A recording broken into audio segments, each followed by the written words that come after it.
So before, when I would take my little boy to the hospital to get his ear infection treated, do you know how much it would cost? I'm self-employed, so I have a high deductible. I spent at least $65 on his doctor visit and about $20 on his antibiotic. And this was 3 months in a row that I did this. I was spending quite a bit of money. Now when he has an ear infection, I use Melaleuca, which is 8 cents a drop. And I apply 2 drops 3 times a day. And do you know how much his ear infections now cost me? 48 cents. 48 cents. So you talked a little bit about finding a cheaper alternative. This has definitely saved me a lot of money. Essential oils work very, very fast. This is a blood sample. The first one is one that was taken by a man who was getting off a trip. He was feeling lethargic. You'll notice his blood is not free-flowing and it's kind of clumped together. He applied 1 drop of Balance. I'm going to give you some Balance real quick.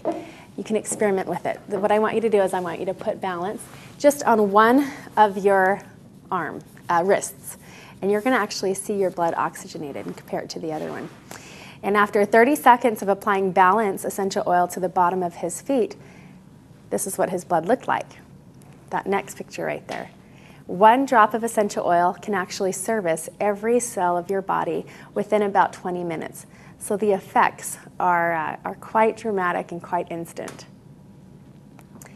Now, something that I should also mention too is essential oil is an aromatic compound, which means the molecules are so small that they can jump off the surface. This is why you can smell an essential oil from across the room. In the case of sandalwood and frankincense, some very, very valuable oils, they're so small that they can pass through the blood-brain barrier. And I've seen amazing results with frankincense and things like Alzheimer's, migraines, dementia. Okay, really quick, 3 ways to use essential oils. Anyone know? Aromatic is going to be the first one. You'll notice this diffuser behind me. Aromatic basically means in the air, right? So you're going to inhale them, cup your mouth and inhale them, or put them in a diffuser. Why would we do this? Anyone know? Anyone had any experience yet with aromatic use? Nobody? Okay. The quickest way to get it into your bloodstream. Awesome. It's a very, very quick way to get those oils into the bloodstream. Kills germs in the air. We mentioned about the hospital that's using it. It also affects mood, including depression and anxiety. So when anyone has a mood disorder, I always encourage them sitting right by a diffuser and just keep those oils running. There is a hospital right now in Tennessee called Vanderbilt that's using a diffuser and diffusing citrus oils to help elevate the mood of the nurses and doctors that work in the trauma unit. And it's been very, very effective. Topically, okay, so T, topically will mean, what do you think? Topically is on your skin, putting it on a localized area. Another good place to put it is the bottom of the feet. It enters the bloodstream within 20, 30 seconds. You can apply it to the head, feet, ears, chest, the back of the neck for overall health. The last way to use essential oils is internally. And this method is specific to doTERRA certified pure therapeutic grade essential oils. Please never go to a health food store and think that you can just take those oils internally. That could be harmful to your health. Okay, ways to take oils internally would be in a gel capsule under the tongue, or you can also put it in water. Why would we do internal use? Well, some really great reasons would be if you're having digestive issues with your mouth or throat, your liver, your urogenital tract, and also if you just want to, just for overall health, it's going to be really great to use these oils internally. Quick note on essential oil safety, okay? In general, they're very safe and gentle with very few side effects, if any. The main thing that I've noticed sometimes is skin sensitivity. So if your skin is sensitive or if you're dealing with children, you're going to want to dilute with a carrier oil. I recommend doTERRA's fractionated coconut oil to use. Keep it out of the eyes, ears, and nose. And if it does get too hot, some oils are a little more caustic or hot, okay? So if you're putting an oil on and you notice it's a little intense, don't dilute it with water. Dilute it with a fractionated coconut oil. And always follow the label instructions. And if you're on a lot of medication and you have serious problems, I do advise you to go talk to your doctor before using this. So lavender, let's experiment with some oils today. I'm going to let you experiment lavender. So anyone have any experiences so far with lavender yet? Why would you use lavender? I actually had a very bad motorcycle burn and was able to use lavender on it, and it's healed it up, and there's just barely even a scar there. Awesome. It's great for skin issues, great for burns. When I think of lavender, I think all things calming as well. It's a very relaxing oil. When people have insomnia or anxiety or rowdy children, lavender is a really, really great choice. It's also a natural antihistamine, and so people with allergies are finding relief using lavender. And it's one of those oils that seems to speed up healing. That's kind of what you experienced, right? How about lemon? Anyone used lemon before? I love, love lemon. I put it in a sprayer bottle and squirt it on my kitchen counters. Okay, natural cleaner, awesome. You can actually put that in your water right there and take a sip of that. How do you like that? It tastes great. It's delicious, isn't it? I love lemon. It's one of those oils that's a natural cleanser, and so I drink citrus oils every day. And let's take that lemon really quick, and we're going to put it on the styrofoam cup that I have. Go ahead. Go ahead and just a couple drops in that styrofoam cup. And in a few seconds, you'll notice a hole will be eaten through. And that's because lemon can dissolve petrochemicals. Other good things with lemon, I've seen it work really well with circulation issues, with gout. It's an antioxidant, fights infections. So people with sore throats will kind of just put that on their throat. It's also a mood elevator, and I use it when I'm getting a little ornery. Also, a lot of the other citrus oils are going to be great for anxiety and mood. Elevation is a great one. Citrus Bliss, Wild Orange, all are going to be great. Okay, let's talk about peppermint. I know we've already passed that around. Why would we use peppermint? Every time I had a stomach ache when I was growing up, my mom wanted me to take peppermint tea. So I've always associated peppermint with digestive issues. It works very well in digestive issues. It's also one of these oils that can cool the body. So with my children with their fevers, I'll put essential oil peppermint on their back, and I'll notice that their fever will drop. Women with hot flashes love to drink peppermint oil or put it in a spritzel and spray.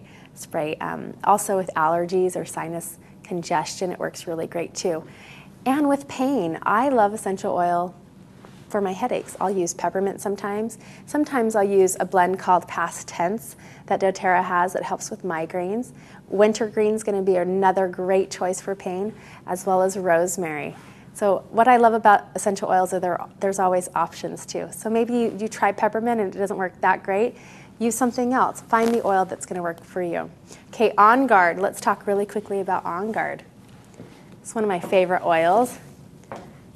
Kind of smells like fall to me. Cinnamon and clove and wild orange. So On Guard is used in several hospitals now, and people are using it kind of for an immune boost to prevent illness as well. It's very effective against viruses and bacteria, and you can dilute it in a spray bottle and spray your countertops. It's also very effective internally and in a diffuser. And I'm going to talk to you really quickly about antioxidants. What are antioxidants? Does anyone know why they're important to have in our diet? They help aging. Yeah. They are antioxidant, right? They're going to reduce oxidation, okay? So oxidation, when we have lots of free radicals in our body, what happens is we age really quick and we're more prone to disease. So that's why the doctors are always saying, eat lots of antioxidants. So what's something that has a lot of antioxidants? Does anyone know? What? Blueberries. Blueberries. People always say blueberries. Blueberries are really high in antioxidants, right? There's actually a score that determines how effective different foods are in terms of antioxidants. So it's called the Oxygen Radical Absorption Capacity score, the ORAC score. And a blueberry actually scores 2,500 on that score. Carrot only scores 250. So a blueberry is 10 times more powerful than a carrot. Well, did you know there's a wolfberry in China that scored 25,000? So that's a lot more powerful than a blueberry. But do you know what the world's most powerful antioxidant is? Anyone know? It's clove. It's clove oil. Clove actually scored over 1 million on the ORAC score. But who's going to go out and get a handful of cloves and munch on those? Anyone? Probably not. But guess what? Clove is in our On Guard, as well as cinnamon, which scored 3rd on the ORAC score. So this is something that you're going to want to take because it's going to fight aging, right? And fortify yourself against disease. It's a great oil. Melaleuca, really quick, we're going to go over this real fast. Of course, great for ear infections. Anything with the skin, it helps kill mold and bacteria. Whenever there's an infection, I'll do Melaleuca. I've seen it work well with toe fungus for those gals that like to get their feet pedicured and can't go because they're, anyway, all the good stuff, right? How about you? Why do you like Melaleuca? I use it in place of like Neosporin when I have a cut or something. Okay. I put it. Awesome. Great. It's a great choice for children too. It's something that you can use undiluted. Okay, now we're going to talk a little bit about Deep Blue. I love Deep Blue. I've seen it work very effectively on things like arthritis, with pain, even with headaches and migraines, fibromyalgia. I had a really dramatic experience with that, and I fell in love with this oil. So anyone in pain right now? You had a knee injury recently, fell off your bike. Go ahead and put some of that on your knee right now. We'll see how that feels in a few minutes, okay? You can let us know a little bit later. This is going to be a great one to use on tired, aching joints. You can rub it on your muscles before and after exercise to reduce discomfort. And for a deep tissue massage, this is an amazing oil. You can also dilute it a little bit with a fractionated coconut oil, and it works great. Frankincense, one of my very favorite oils. I love frankincense. Have any of you experienced frankincense yet? Yes? What did you use frankincense for? Actually, it's my dad. I'm giving it to him. He has cancer in his lung, and so we've got him on a regime using that, and I think it's being helpful. I mean, we haven't gone back for the second scan yet, but I love frankincense oil because I have seen improvements with cancer using it. And if you want to go read more research, you can go to pubmed.gov for that. Also in the book that I'm going to show you, there's also a lot of scientific research that shows its effectiveness against cancer. So that's an excellent choice for him.